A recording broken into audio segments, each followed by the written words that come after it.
बिस्मिल्लाहिर्रहमानुर्रहीम।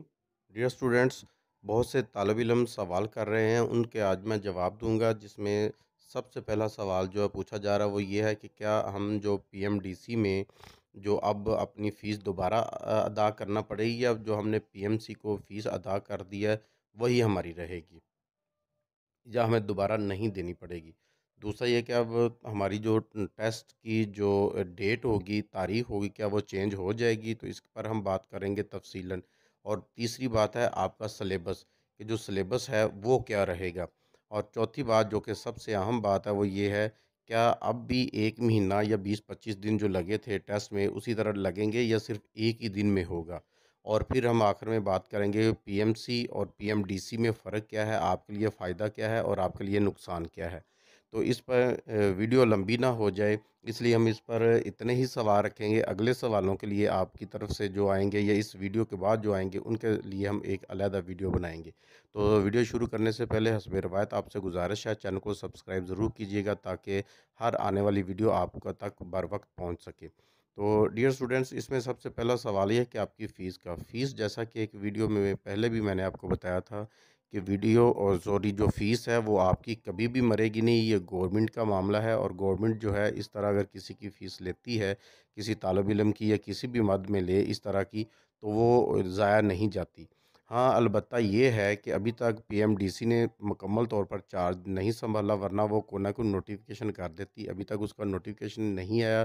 तो इसमें आपको रिटर्न तो जो होगी वो बहुत बड़ा मतला है, लाख सवा लाख बच्चा अप्लाई कर चुका है, तो सबको रिटर्न करना मुश्किल हो जाएगा। और हो सकता है कि इस दफ़ा जो पीएमडीसी है वो भी फ़ीस इतनी ही रख दे, वरना उसकी फ़ीस तो बराए नाम सी होती है। और 6000 फ़ीस आज तक पाकिस्तान की तारीख में किसी भी टेस्ट की नहीं हुई। वाहद यही है जिसकी इतनी फ़ीस रखी गई है, और इसलिए इसको नाजायज़ समझा जा रहा है, और पीएमडीसी कभी भी इतनी फ़ीस नहीं लेगी। लेकिन इस साल मसला बन चुका है, तो हो सकता है कि इसके लिए पीएमडीसी भी यही फ़ीस दोबारा रखे। और जो आपकी आखिरी तारीख थी उसमें भी ज़रूर चेंजिंग होगी।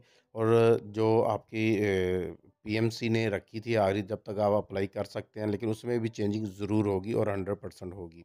अब दूसरी बात ये है कि हमारी जो तारीख टेस्ट की है, टेस्ट देने की जो तारीख है वो चेंज होगी या नहीं, तो वो 100% चेंज होगी, क्योंकि वो सितंबर 7 से लेकर 25 या 27 तक जो उन्होंने डेट दी थी टेस्ट की, तो वो अब ऐसे नहीं होगा। पीएमडीसी अपनी कोई डेट देगी, और इसमें काफ़ी हद तक नहीं, बहुत ज़्यादा रद्द-बदल की जाएगी। तो इसके लिए आप परेशान ना हों।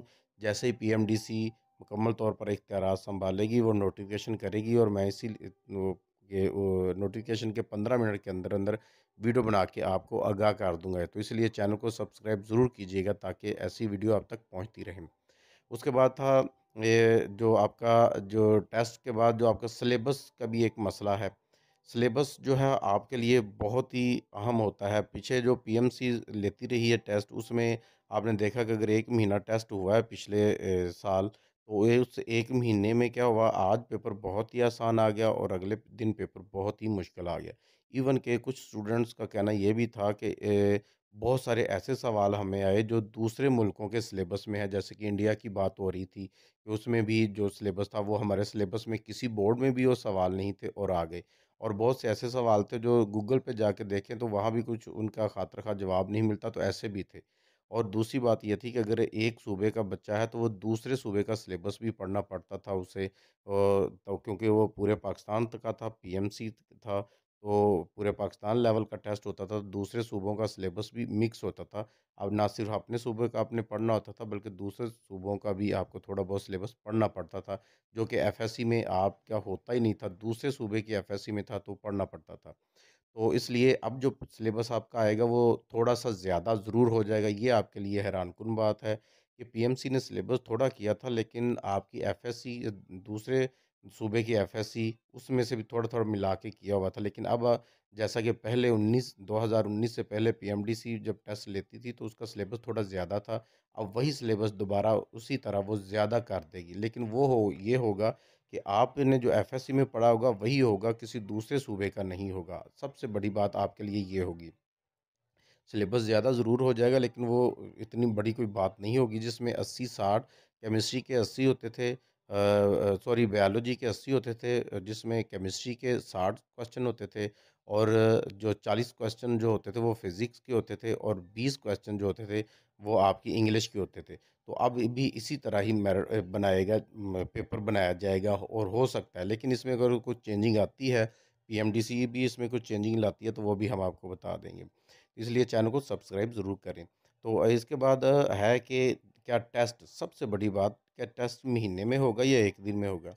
तो पीएमसी ने जो टेस्ट लिए हैं वो तो आपको सबको पता है कि 1 महीना लगता था, 1 महीने में टेस्ट होता था और उसमें बहुत बड़ी जो है ब्लंडर भी मारे गए, बहुत ज़्यादा आउट ऑफ सिलेबस क्वेश्चन आते रहे, बहुत ज़्यादा ऐसा हुआ कि एक टाइम पे बिल्कुल ही आसान आ गया, बेसिक चीज़ें, और अगले टेस्ट में या अगले टाइम में या अगले दिन में बहुत ही मुश्किल आ गया। इसलिए जो टॉपर बच्चे थे जिन्होंने एफएससी में टॉप किया था वो भी फेल हो रहे थे। ना सिर्फ इसमें फेल हो रहे थे बल्कि उनका मेरिट तो दूर की बात, वैसे ही फेल हो रहे थे एमडी कैट में, पास नहीं हो रहे थे। तो उनका जो सिलेबस था उसमें से आउट ऑफ सिलेबस आने की वजह से ऐसा हुआ, जो सवाल आए थे। इसलिए अब जो आपका टेस्ट होगा वो उसी तरह होगा जो 19 से पहले पीएमडीसी थी, तो वो टेस्ट लेती थी, तो आपको जब आप टेस्ट कर रहे होते तो फिजिकली टेस्ट होता था और एक ही दिन में होता था। ये सूबे वाइज अब होना है, तो सारे सूबों में एक ही वक्त में हो या ना हो वो उनकी मर्जी है, लेकिन एक सूबे में होगा, एक सूबे में एक ही दिन में होगा। और उसके बाद जब आप अपने वो बबल फिल कर रहे होंगे, आपको पता है कि एमसीक्यूज टाइप ये पेपर होता है, जब आप बबल फिल करेंगे तो नीचे एक कार्बन कॉपी होगी, कार्बन पेपर रखा होगा, नीचे उसकी कॉपी होगी, वो नीचे भी फिल होता जाएगा। जब आप आएंगे तो शाम को 6 बजे या 7 बजे वो एक टाइम रखा होता है पीएमडीसी ने, उस वक्त वो ऑनलाइन जो है उनके जवाबात जो आ जाते हैं, तो ऑनलाइन उनकी वेबसाइट पर जाके आप वो जो की है उसके हिसाब से शाम को घर बैठ के आप देख सकते हैं कि आपके कितने नंबर आए हैं। इस तरह होगा क्या कि जब आप कार्बन पेपर होगा तो वो असल पेपर आपसे ले लेंगे, कार्बन कॉपी जो होगी वो आपको दे दी जाएगी, आप आराम से शाम को घर में बैठ के चेक करते हैं तो आपको पता चल जाता है कि मेरे नंबर कितने बने हैं। अब इस तरह आपके साथ बेईमानी नहीं होगी। जैसा कि पीएमसी ने किया था, वो रीचेक भी नहीं होने दे रहे थे और बाद में रीचेक भी हुआ तो वो भी किसी थर्ड पार्टी ने किया, ना उन्होंने खुद किया। वो बच्चे को बुलाया भी तो उस तरह कोई खातर का फ़ायदा नहीं हुआ था। तो अब जो होगा, आपके पास कार्बन कॉपी होगी, अगर आपका रिज़ल्ट जब ऑफ़िशियली अनाउंस होगा तो आपको जिस दिन टेस्ट दिया उस दिन शाम को आके आपने अपने काउंट कर लिए मेरे इतने नंबर बन रहे हैं। और उसी दिन आपको पता चल जाएगा कि मेरा मेरिट इतना बन रहा है, मेरे इतने नंबर हैं, इतने मेरिट है, अब मेरा एमबीबीएस में हो जाएगा या नहीं हो जाएगा, उसी दिन आपको पता चल जाएगा। तो अब आगे का लाहे-अमल तैयार करने में भी आपको आसानी हो जाएगी। अब मेरा एमडी कैट नहीं हुआ, हो गया है तो वेल एंड गुड, अगर नहीं हुआ तो मैंने किस फ़ील्ड में जाना है, आपका रिज़ल्ट आने से पहले ही आप उसका फ़ैसला कर लेते हैं। इस तरह आपको महीना 2 महीना रुलना नहीं पड़ेगा। तो उसके बाद जब अगर फ़र्ज़ करें आपके नंबर ज़्यादा बन रहे हैं, लेकिन ऑफ़िशियली रिज़ल्ट जब अनाउंस होगा तो आपके नंबर वहाँ थोड़े होंगे, तो आप कार्बन पेपर लेके जाएँगे कि मैंने तो ये टिक किया था, आपका पेपर निकलेगा और उसी वक़्त आपकी करेक्शन हो जाएगी। ये आपको फ़ायदा होगा। सिलेबस ज़्यादा हो जाएगा आपका, ये आपके लिए नुकसान तो होगा, लेकिन वो नुकसान थोड़ा-सा है, उसका आपको कोई ज़्यादा नुकसान नहीं होगा। वो आपने एफएससी में ऑलरेडी पढ़ा होता है, तो उसको रिवीजन ही आपकी होनी है, रिवाइज़ करना होता है। लेकिन ये जो फ़ायदा है कार्बन कॉपी वाला और एक ही दिन टेस्ट होने वाला, पूरे सूबे में एक जैसा ही टेस्ट होगा, किसी को आसान, किसी को मुश्किल नहीं होगा। ये सबके लिए एक जैसा होगा, तो इसलिए ये आपके लिए ज़्यादा फ़ायदा होगा। अब इसमें फ़ायदा और नुकसान मैंने साथ-साथ इसलिए बता दिया ताकि वीडियो लंबी ना हो और आपके टाइम का मुझे हमेशा जो है मैं एहतियात करता हूँ कि वीडियो लंबी ना हो जाए। जी, तो ये थे सारे क्वेश्चन, अगर इसके अलावा कोई और आपका क्वेश्चन रह गया हो, तो आप मुझे कमेंट्स में दीजिएगा, इसी वीडियो के नीचे कमेंट्स कीजिएगा, इंशाल्लाह मैं उसका जवाब भी आपको दूँगा। उसी का रिप्लाई कर दूँगा। अगर बहुत ज़्यादा लंबे या ज़्यादा सवाल हो जाते हैं तो उसके लिए मैं 1-2 मिनट, 3 मिनट की वीडियो बना दूँगा। तो उम्मीद करता हूँ वीडियो आपको पसंद होगी, दोस्तों के साथ शेयर भी कीजिएगा, चैनल को सब्सक्राइब भी कीजिएगा, वीडियो को लाइक भी कीजिएगा।